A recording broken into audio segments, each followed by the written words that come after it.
Izin Pak, itu tadi disampaikan. Sebentar. Ini jawaban sudah selesai? Sudah. Jadi sudah cukup. Sekarang Pak Wahid, silakan Pak Wahid. Habis Terima kasih, Pak Wahid, pimpinan. Bu Endang ya. Terima kasih pimpinan. Bu Endang udah daftar. Saudara saksi, ya, saya menindaklanjuti apa yang disampaikan oleh sahabat saya Mas Wisnu. Ya, persoalan masalah tenda di Mina. Ya.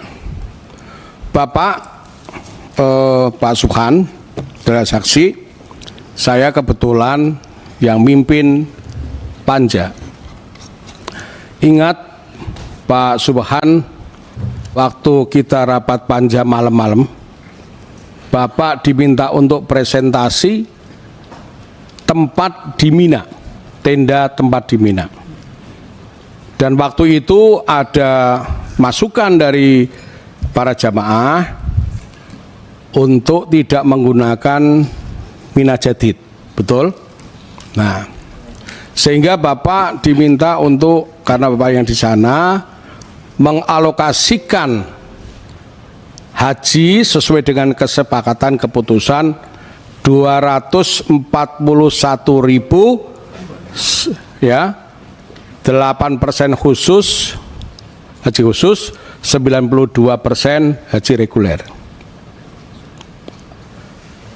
Pak Subhan menyampaikan bahwa, saya ingat, kita kalau bisa bayar dulu di Mina, kita akan bisa memilih tempat, betul?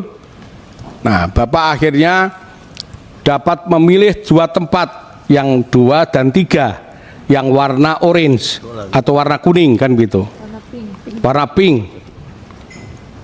Sehingga waktu itu Bapak sudah menghitung bahwa jamaah ini cukup, meskipun ya hanya 80 senti kan itu kecukupannya karena keterbatasan, ya. Karena ini Pak Subhan, waktu itu kita sekaligus membahas masalah BP, kan begitu. Nah, pada waktu perubahan kuota tambahan 20.000 menjadi 10.000 haji khusus, kenapa Pak Subhan tidak mengingatkan Pak Menteri atau Pak Dirjen? Jawab dulu, Pak. Tentu kami sudah sampaikan, dan kami kan bersama-sama dengan Pak Dirjen dan para direktur menghadap pimpinan Komisi 8 waktu itu untuk membicarakan terkait dengan pembagian kuota itu. Terus Bapak temuin siapa pimpinan Komisi 8? Kan kita ketemu Pak Ketua, kemudian Pak Kavi, Bapak, kemudian Pak Marwan, kemudian kecuali Budiah, Pak Aceh, kecuali Budiah. Apa kata pimpinan? Ya, kata pimpinan kan itu harus diselesaikan dengan pertemuan kembali. Terus ada nggak pertemuan kembali? Sampai akhir kemudian kan tidak ada pertemuan kembali. Nah, kenapa dijalankan? Nah, saya tahu kalau itu. Gimana, Pak? Pak? Kalau kami kan sebagai pelaksana saja, Pak. Oke. Ya. Sebagai pelaksana, Pak. Berarti ini ada yang perintah. Selanjutnya Pak Subhan. Bapak, waktu kami sebelum melaksanakan haji, kami cek dulu lokasi, benar? Pada waktu pelaksanaan haji H-2 kalau nggak salah, kalau H-3 Pak Subhan ketemu kami di Mina. Ya. Benar nggak? Saya tanya, Pak, dari sekian jamaah, total jamaah itu yang melaksanakan tanazul berapa kira-kira? Kurang lebihnya sekitar 40.000, Bapak sampaikan itu. Ya. Saya sampaikan, Pak, ada enggak, saya ingat enggak Bapak? Pak, ini tanazul ini ditanggung oleh syarikah enggak? Bapak nyampaikan enggak. kan begitu, mandiri kan. Ya. Terus saya kejar lagi, Pak, jamaah ini yang nafar awal dan nafar sani berapa persen, dihitung enggak? Nah, terus Bapak tidak menghitung, Pak, kan begitu. Saya lanjutkan, kalau begitu pembayaran dengan syarikah dibayar 100% atau dibayar sepenuh atau tidak? Bapak sampaikan dibayar 60%. Ingat? Maksud kami nggak demikian, Pak. Gimana? Jadi untuk yang pasal ini bahwa seluruh pembayaran kepada Arab Saudi itu dibayar 100% di muka. Nah, lalu kemudian kita adendum kontrak bahwa pihak syarikah harus menyediakan konsumsi jamaah selama di Mekah ketika dia tidak di Mina itu sebanyak 60%, Pak. Itu adendum kontraknya. Dan mereka menyediakan itu, tetapi memang tidak sama dengan konsumsi yang disajikan di Mina. Bentuknya adalah makanan kering lah, roti-rotian dan minuman lah, jus itu. Itu mereka bagikan di hotel. Itu untuk jamaah yang nafar Tidak, awal. ini kami bicara di Mina, Pak. Betul, Mina. Pak. Jadi di Mina itu tanggung jawab syarikah itu adalah Arafah dan Mina. Dan termasuk di Musdalifah untuk Angkutan. murur maupun Ya. bermalam di Musdalifah. Ya. Saya tidak bicara masalah Makkah, Pak. Ini tanggung jawab syarikah itu nggak ada di Mekah. Tanggung jawab syarikah adalah ada di Arafah dan Mina, Musdalifah. Kalau pendengaran saya salah, mungkin Pak Marwan di sebelah saya dengar. Hah? Pak nggak ada, Pak Kafi. Hah? Ya kan? Berapa persen Pak Marwan waktu itu? 60%. Bapak ingat loh? Iya, Bapak 60%. bicara di Mina ini. Iya.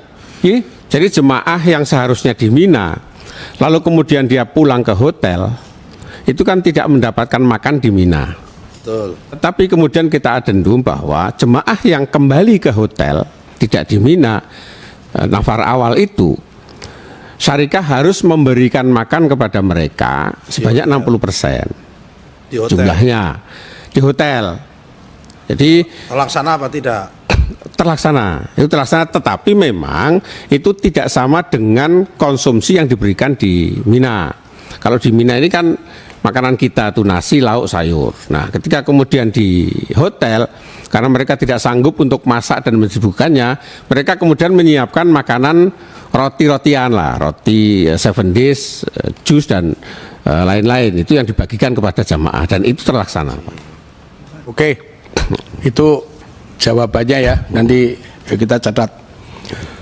Yang selanjutnya Pak, yang terakhir ini, karena ini teman-teman juga banyak yang nanya ya, Pak Subhan terkait dengan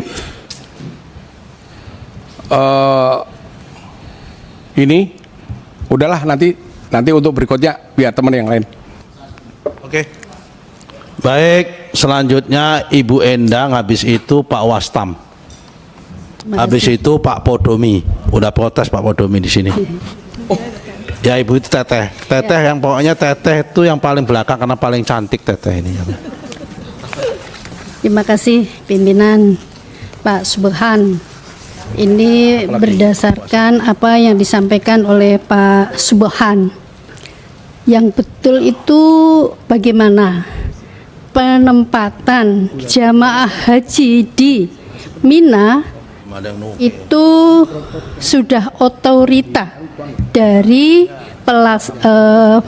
pelaksana atau pemerintah, atau harus diskusi dulu dengan jamaah yang pertama. Sebab kalau harus diskusi dulu, jamaah kan harusnya belum diberangkatkan. Tapi Bapak tadi menyampaikan hasil diskusi dengan jamaah yang berada di Sisyah dan Raudhah. Kalau Bapak ingat, ketika rapat dengan Menteri, kan saya sudah menyampaikan juga agar supaya jamaah yang di Mina jangan sampai mengalami seperti tahun 2023 harus tidur di luar tenda. Ini sudah saya wanti-wanti setiap kali bertemu dengan Pak Menteri. Nah, disampaikanlah waktu itu bahwa nanti akan lebih baik karena tadi, tetapi justru yang disampaikan oleh Bapak adalah diskusi dulu. Mana yang tepat, diskusi dulu atau memang sudah ditentukan dulu? Saya mohon dijawab, nanti ada kelanjutannya. Baik, terima kasih. Untuk jamaah yang tanazul atau penempatan jamaah di Mina, itu diskusinya kan tidak sekaligus, itu kan panjang ceritanya.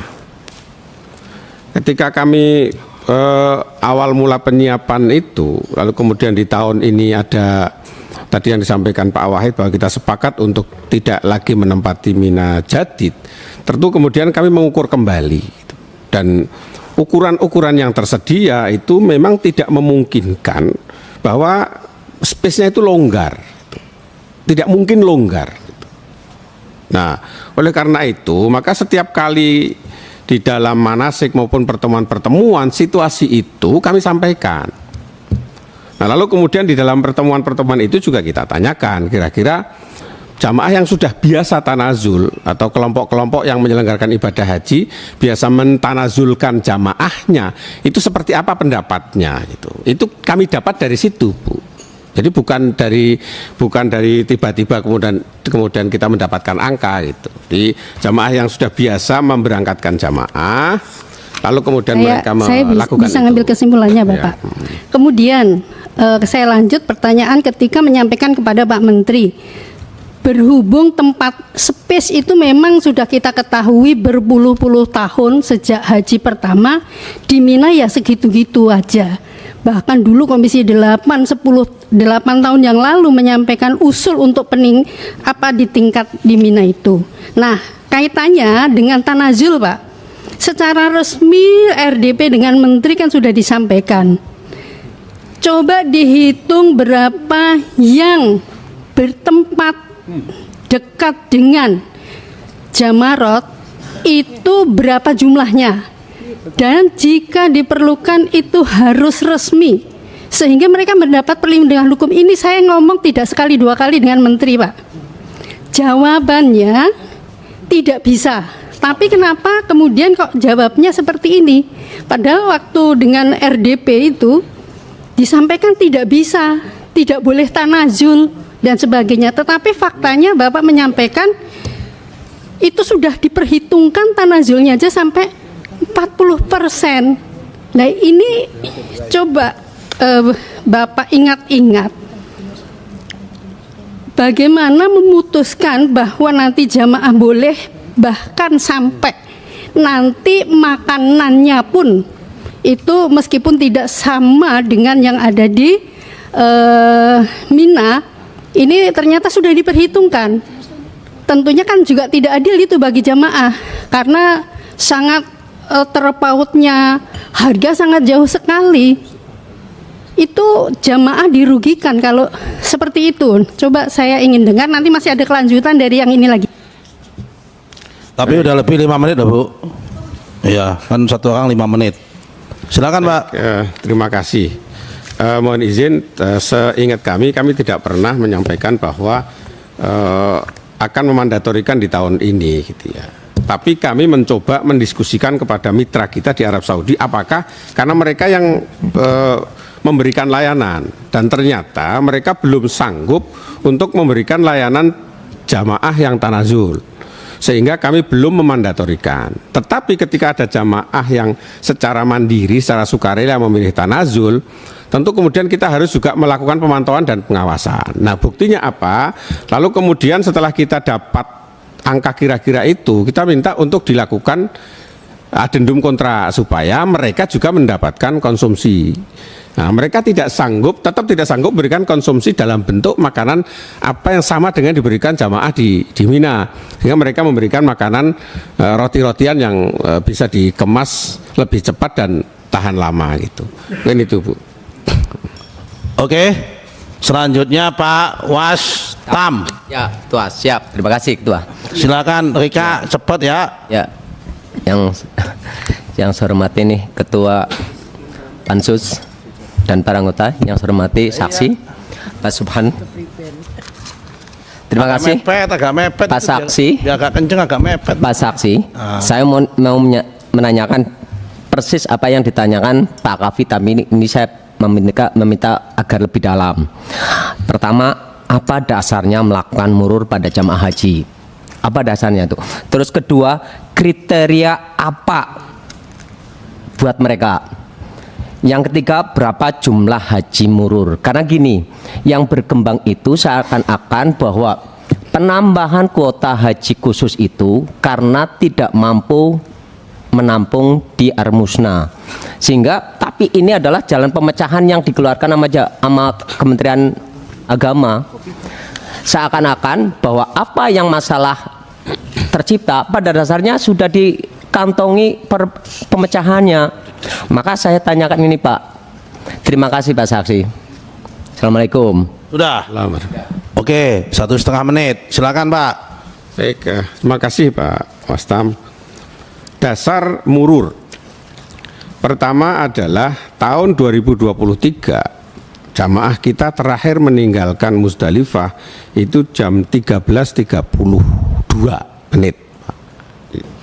Artinya keterlambatannya luar biasa, dari target jam 8 itu menjadi jam 13.30. Nah, setelah kita coba mitigasi dari berbagai penyebab terjadinya keterlambatan itu selain karena adanya jemaah yang berjalan kaki menggunakan jalur bis, itu juga jumlah jamaah lansia yang cukup banyak. Mereka memerlukan waktu yang cukup panjang untuk loading, untuk naik dan turun.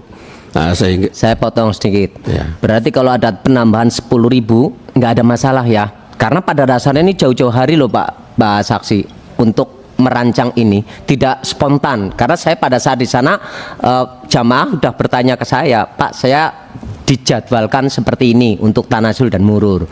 Jadi jauh-jauh hari ini, mungkin sekitar 10 hari atau berapa sebelum terjadinya masa wukuf.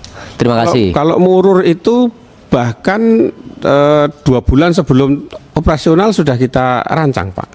Ya, karena apa? Pertama, pemindahan jamaah dari Mina Jadid sebanyak 27.000. Karena dia tidak lagi menempati Mina Jadid, otomatis ketika mabit dia harus menempati Musdalifah yang asli.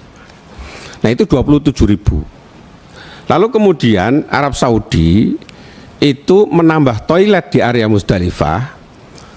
Seluruh toilet itu mengambil space hampir 20.000 meter persegi, jadi 2 hektar. Nah, sehingga total area Musdalifah itu kalau kita hitung, ini kita hitung benar, itu totalnya 82.350 meter persegi. Nah, ketika 2023 ada jemaah kita 27.000 itu menempati Mina Jadid, yang ditempatkan di Musdalifah itu hanya 183.000. Nah, begitu kemudian jemaah yang 27.000 itu menempati area Musdalifah, ditambah pengurangan space yang tadinya 82.350 meter persegi menjadi 62.350 meter persegi, itu kemudian setiap jamaah kalau datang semuanya itu hanya menempati 0,29 meter, hanya 30 cm. Nah, oleh karena itu maka untuk mengantisipasi keterlambatan itu bahkan sudah didiskusikan juga di level pimpinan Kementerian Haji, harus ada skema jamaah yang tidak turun di Musdalifah. Terima kasih. Saya potong sedikit. Kalau kira-kira ada penambahan 10.000 masih kira-kira masih bisa diantisipasi enggak, tidak Mbak Saksi? Terima kasih. Ya tentu sangat berat sekali ya, kalau itu sangat berat sekali. Karena apa? Kemudian kami mendiskusikan soal murur ini, siapa yang harus diberangkatkan lebih awal tanpa turun di Musdalifah. Nah, ini awalnya Arab Saudi minta supaya basisnya adalah maktab. Karena kalau maktab penuh, maka semua jamaah yang ada di maktab itu harus dimururkan. Sedangkan komposisi di maktab itu ada yang muda, ada yang sehat, ada yang tua dan setengah tua dan sakit. Nah, ketika kemudian kita diskusikan, kita konsultasikan dengan para ulama, maka kemudian yang harus diambil jalan tengahnya supaya mengurangi tekanan, maka adalah dipilih jamaah yang memang memiliki hak untuk mendapatkan keringanan, mendapatkan rukhsah. Maka dipilihlah jamaah lansia, disabilitas, risti dan pendampingnya. Ketemulah angka 55.000 itu. Nah, lalu kemudian itu kita bawa ke Arab Saudi bahwa kalau skemanya maktab, maka kami yang berat menghadapi tekanan dari jamaah. Lagi pula bahwa kalau basisnya adalah maktab, seluruh maktab itu diangkut, maka akan bermasalah di parkir dan juga di loading, karena kalau satu maktab sekaligus tentu akan sangat padat. Oleh karena itu maka kemudian kita usulkan skema setiap maktab kebagian 25%. Nah, sehingga dari maktab 10 sampai maktab 100 itu jamaah kebagian murur. Itulah yang terjadi kemudian. Terima kasih saksi. Saya memotong sedikit lagi. Ini kan ada perbedaan ya terjadi di posisi ini. Mohon maaf, ini kan membayarnya sama. Apakah ada pengembalian buat yang melakukan murur atau tanasul itu? Karena ini haknya kan nggak terpenuhi semuanya. Terima kasih. Betul, ini nanti kita akan diskusikan lebih lanjut tentang